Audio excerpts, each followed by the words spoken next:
orthodoxy. Welcome to the Money System, where we explain how money really works.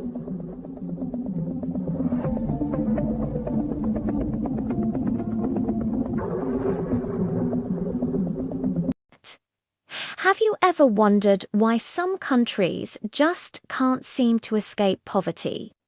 You might think it's about resources, or politics, or history. And you're right. But there's a hidden crisis that's draining the very lifeblood out of these nations. A silent exodus that's costing them their future. It's called brain drain, and it's far more devastating than you can imagine. Imagine a small village. They pool all their money, their hopes, and their dreams to send one bright young student to medical school. She becomes a doctor, the first in her community. Everyone celebrates. She's their hero, their beacon of hope. But then an offer comes from a wealthy country, better salary, advanced facilities, a safer life. She accepts, she leaves. And with her, the village's only doctor is gone. The clinic they built for her stands empty. The hope she represented fades away. This isn't just a story, it's the reality for millions, repeated every single day across the developing world.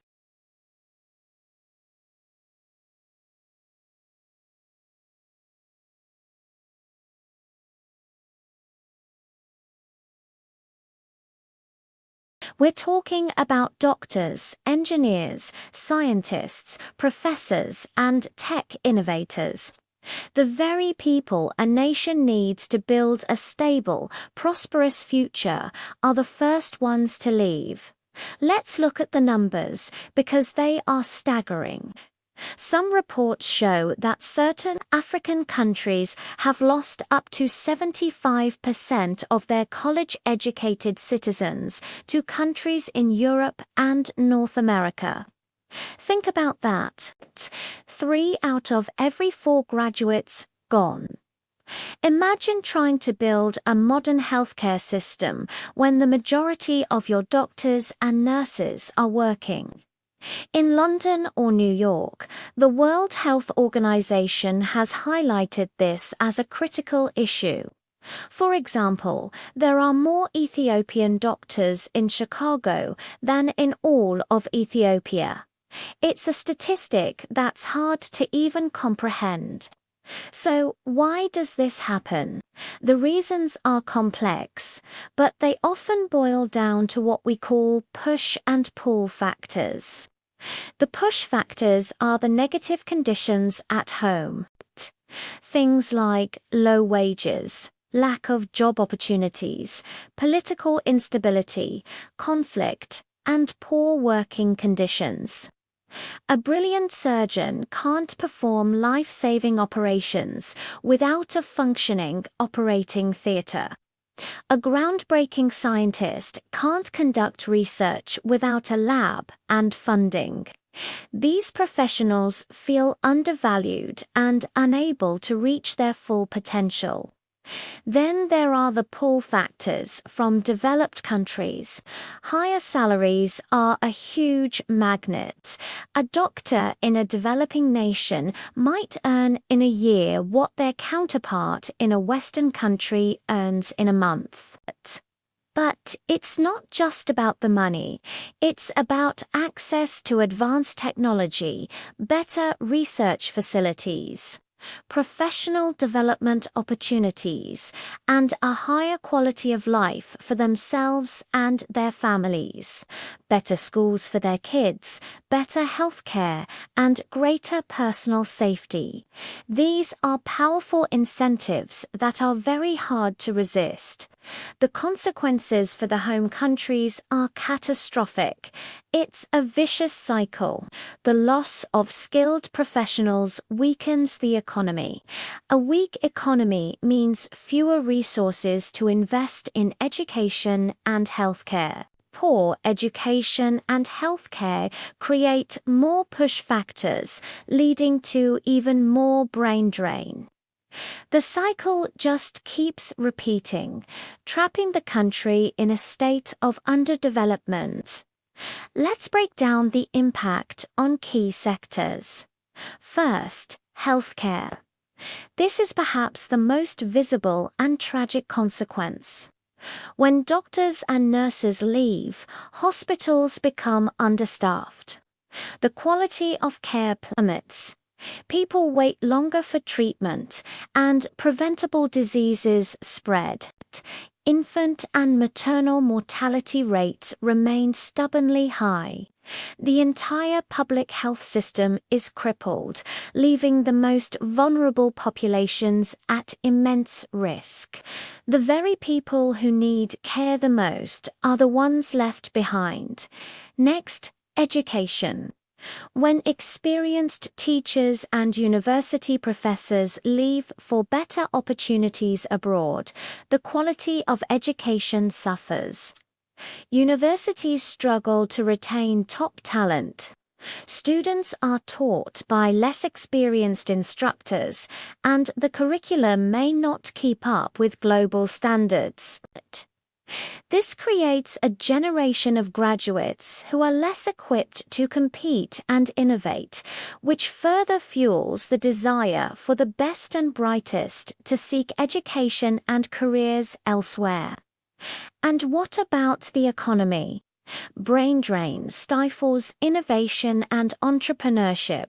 The engineers who could build crucial infrastructure, the tech innovators who could launch the next big startup, the business leaders who could create jobs, they're all building their dreams. But in another country, the home country loses out on their tax contributions, their spending power, and most importantly, their intellectual capital. It's like a nation is constantly exporting its most valuable asset, its own human potential. Now, some people argue that brain drain isn't all bad. They talk about brain circulation.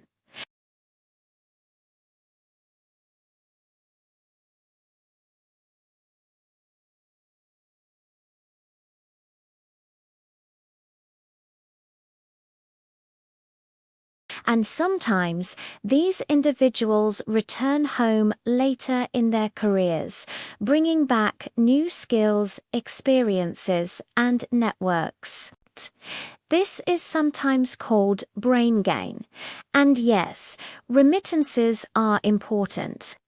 For some countries, they are a larger source of foreign currency than international aid. But let's be clear. Remittances cannot replace a doctor in a clinic or an engineer on a construction site. A wire transfer can't perform surgery or design a bridge. While the money helps families survive, it doesn't build the institutional capacity a country needs to thrive. And the reality is, many who leave never return. The brain gain is often more of a trickle than a flood. So, what can be done?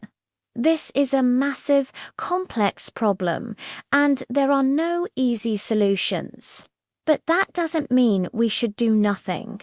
The solutions have to come from both sides. Developing countries need to tackle the push factors head-on. This means creating a more attractive environment for their skilled professionals. It involves increasing salaries for public sector workers, like doctors and teachers. It means investing in better infrastructure building, modern hospitals, labs, and universities. It means fostering a culture of meritocracy and fighting corruption so that people are rewarded for their talent and hard work, not their connections. Creating special economic zones or innovation hubs can also provide spaces for talent to flourish.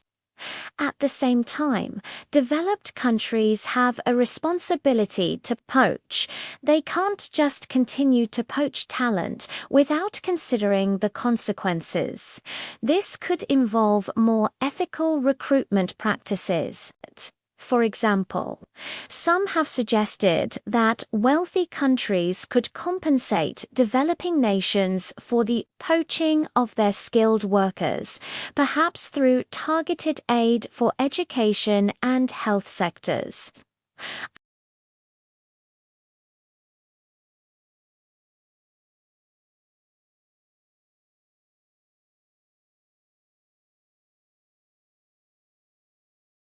And joint research projects, enabling professionals to contribute to their home countries while still being connected to the global scientific community. Programs that facilitate short-term stays or circular migration, where professionals work abroad for a period and then return, can also help turn brain drain into true brain circulation. But the most powerful change starts with us. It starts with awareness.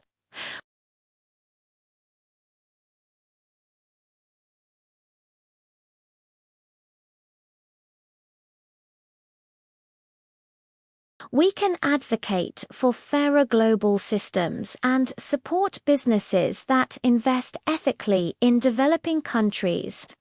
We can amplify the voices of those who are working on the ground to build a better future for their communities. The people who leave are not villains. They are simply trying to build a better life for themselves and their families, something any of us would do. The tragedy is the system that forces them to choose between their personal dreams and the well-being of their country. We need to work towards a world where a brilliant mind in Lagos, Lima, or Manila doesn't have to move to London or Los Angeles to reach their full potential. A world where talent can flourish everywhere for the benefit of everyone. This isn't just an economic issue, it's a moral one. It's about global justice and the right of every nation to build its own future. The future of millions depends on our ability to solve this crisis. Thank you so much for watching. If this video opened your eyes to this critical issue, please give it a thumbs up and share it with your friends. The more people who understand the reality of brain drain, the better our chances of making a difference. And don't forget to subscribe and hit the notification bell so you don't miss our next video.